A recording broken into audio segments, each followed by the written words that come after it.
Araw po sa inyo lahat at narito po tayo sa ating pong Bible study. Mark chapter 6 verse 1 to 6. Mark 6, 1 to 6. Ano pong sabi po ng salita ng Diyos? Umalis siya roon at pumunta sa kanyang sariling bayan at sumunod sa kanya ang kanyang mga alagad. Nang sumapit ang Sabat, nagpasimula siya magturo sa sinagoga at marami sa mga nakinig sa kanya ay namangha na sinasabi, "Saan kinuha ng taong ito ang lahat ng ito? Anong karunungan ito na ibinigay sa kanya? Anong mga makapangyarihang gawa ang ginagawa ng kanyang mga kamay? Hindi ba ito ang karpintero, ang anak ni Maria at kapatid ni Santiago, Jose, Judas at Simon? Hindi ba naritong kasama natin ang kanyang mga kapatid na babae at sila'y natison sa kanya?" Verse number 5. Ano po? Kaya't sinabi sa kanila ni Jesus, ang propeta ay hindi nawawalan ng karangalan maliban sa kanyang sariling bayan, sa kanyang sariling mga kamag-anak at sa kanyang sariling bahay. Verse 5, hindi siya nakagawa roon ng anumang makapangyarihang gawa maliban sa ipinatong niya ang kanyang mga kamay sa ilang mga may sakit at pinagaling sila. Nangagilala siya sa kanilang hindi pagsampalataya. Siya'y lumibot na nagtuturo sa mga nayong nasa paligid.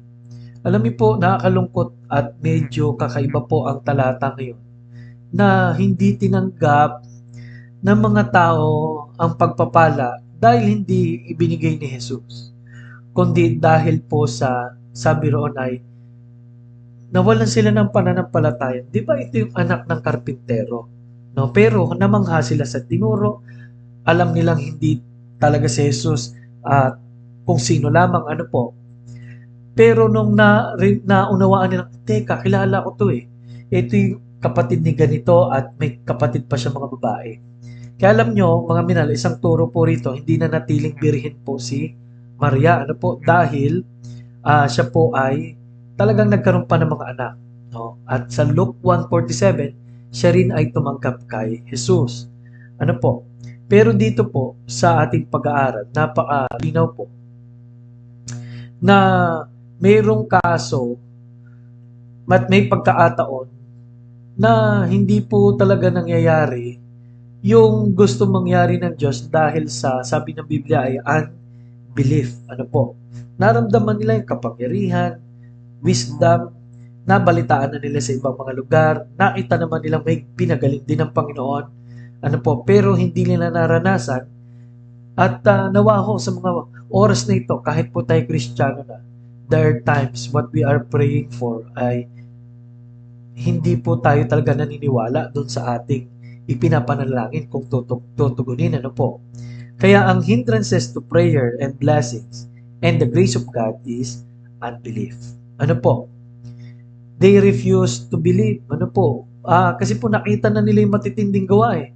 Pero yung isip nila, kaya sabi ng Panginoon, hindi siya naagawa ng mga dakilang bagay. Huwag mangyaring hindi siya maagawa ng mga dakilang bagay dahil wala tayong pananampalataya sa Panginoon. And there are causes of unbelief. Sabi po ng Bible, the depravity of man. Okay, yung kasalanan ng tao, yung kanyang pagkahulog sa kasalanan, yung kanyang paglayo sa Diyos, lahat po yan ay magkokos ng kawalan ng pananampalataya. Spiritually blindedness, bulag, spiritual. Sumunod po, the love of sin, pagmamahal sa kasalanan. Egotism and pride. Self-righteousness. Ano po? Satan and what he is doing are causes of unbelief. Katulad po sa panahon ito, ang daming mga bagay na pwedeng maglayo sa atin para maniwala o manampalataya sa kayang gawin ng Diyos. Now, the result of this unbelief, number 1 is insulting God. Ini-insulto natin ang Diyos. Number 2, ang mga pangako, the promises are withhold. Cancels the work of Christ. Na po, unbelief makes you a sinner. Bakit po? Without faith, it is impossible to please God. And unbelief causes us to work on our own ways. Ano po? At kadalasan po, katulad po ng nangyayari kadalasan, yung sarili po natin magawa ay lalo pa tayong nagkaasala sa Diyos. Ano po? Lalo tayong napupunta sa kapahamakan. Hindi tayo nagkaroon ng katubusan sa ating buhay, yung effect of the atonement of Christ. Ano po? Unbelief causes us not to surrender our life. Unbelief keep us from being loyal to Christ. Unbelief rob us of God's blessing.